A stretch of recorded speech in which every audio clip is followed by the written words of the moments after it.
Hello and welcome. Crisis on Infinite Earths from 1985 was an incredible, memorable event. Part of what makes it so unforgettable is the fact that it was a huge risk by DC. Unlike similar modern events, DC committed to this new direction. The success, and more importantly, the influence of Crisis, is a lightning-in-a-bottle situation. It happened at the right time and for the right reasons. It wiped continuity and allowed new readers an entry point into a streamlined universe.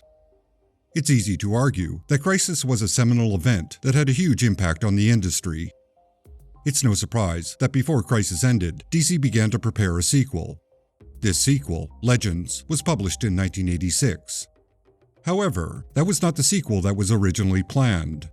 Before that, an entirely different miniseries, originally titled Crisis on Captive Earth, then retitled Crisis of the Soul, was intended to be the follow-up. Until recently, very little was known about Soul.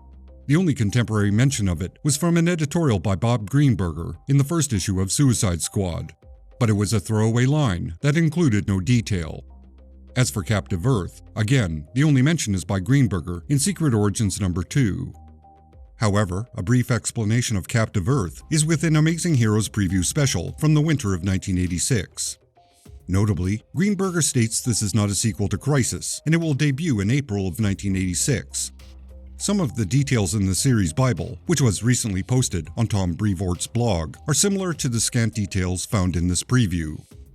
The extended preview mentioned in that article does not appear in the dedicated post-Crisis issue published in March of 1986. Instead, in the summer preview issue of Amazing Heroes, Legends is now on the schedule, with no mention of it being a sequel to Crisis or a replacement for Captive Earth.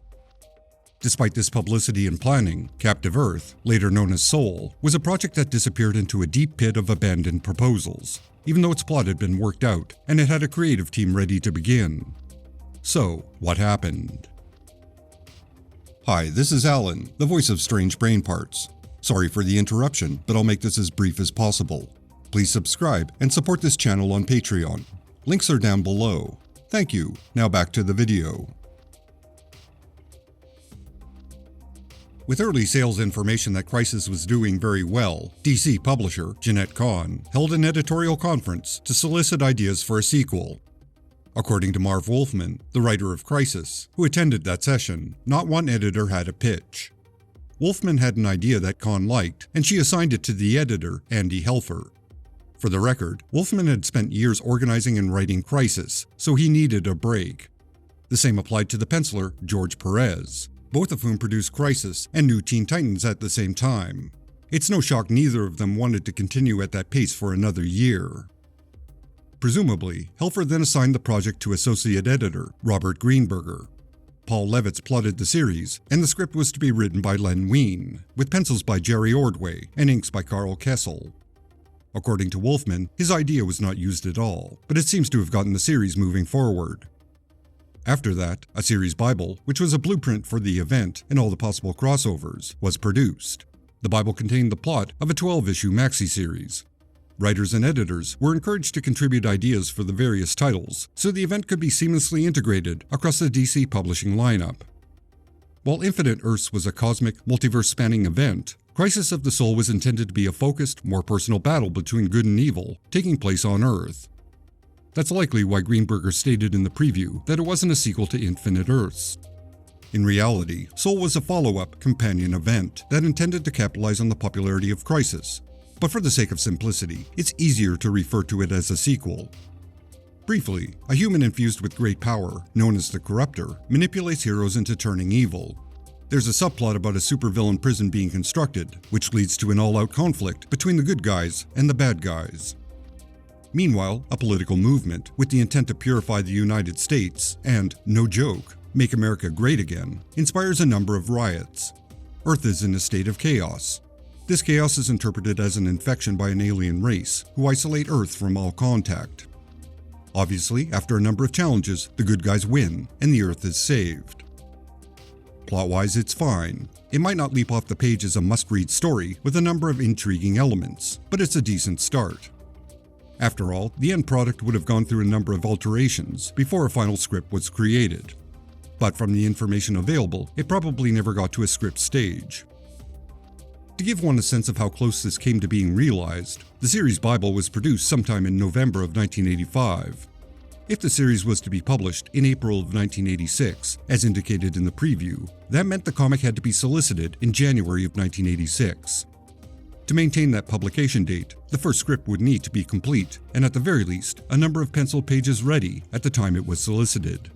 So that's a pretty narrow window of when it was a scheduled project to it being cancelled. The exact reason this project was shelved is unknown. At least, it seems to be unknown in the public record. However, one can infer this pitch didn't have a lot of support, and it was put aside for a competing pitch that was developed at roughly the same time.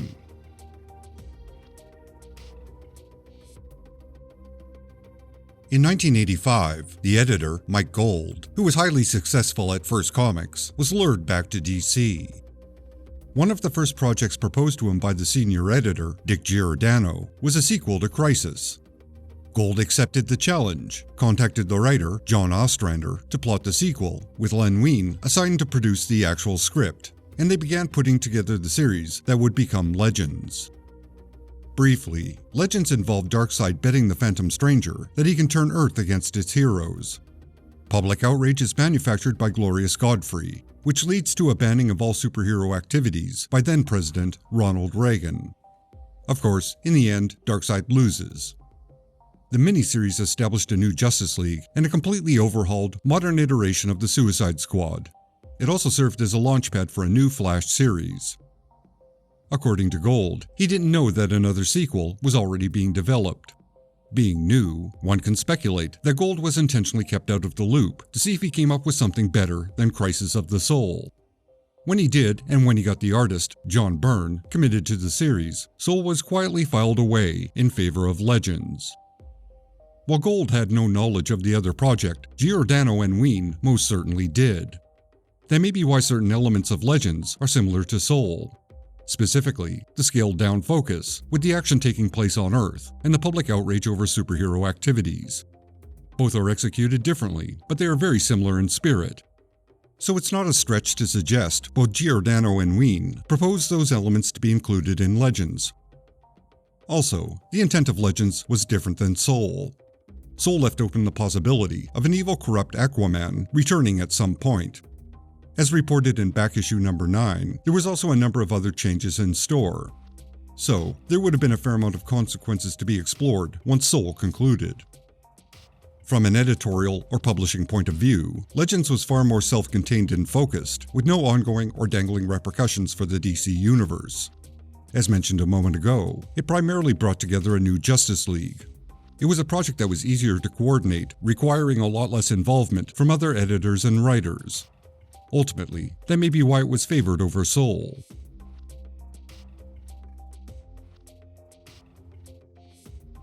For the most part, production of Legends was rather smooth. There were very few complications. One complication that turned into a blessing was adding John Byrne. Originally, Legends was planned to be 8 issues long, but due to his schedule, Byrne only had time to do 6. So Gold and Ostrander cut 2 issues to accommodate Byrne.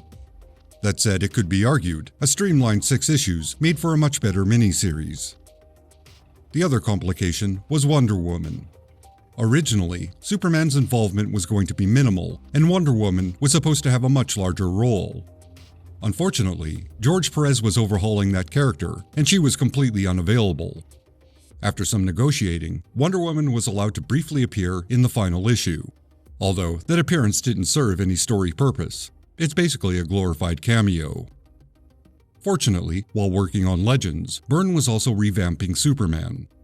Not only did Byrne ensure that any developments in Legends didn't contradict what he intended to do with him, but he allowed Wonder Woman's original role to be rewritten for Superman. Thus, the character had a much larger presence than intended.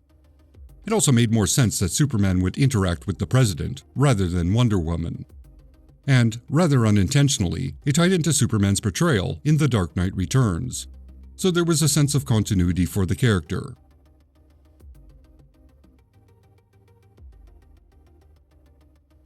In the end, a proper sequel to Crisis, 0 Hour, was published in 1994.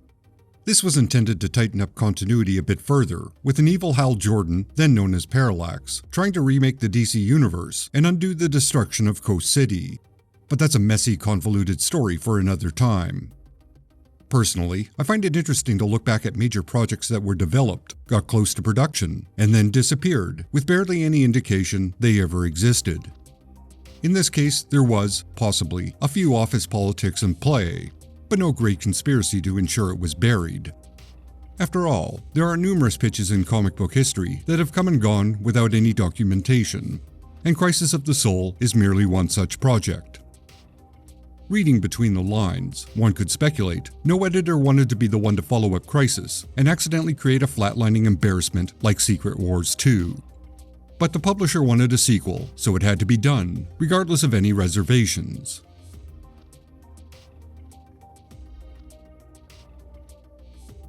As an added feature, and to be thorough, I thought I transcribed the preview of Crisis on Captive Earth as it appeared in Amazing Heroes Preview Special Number 2. My best educated guess is this issue went on sale somewhere around the first week of January 1986, and the reporter in question is Mark Waid. Yes, that Mark Waid, who was also the editor of that specific issue. Anyway, here it is.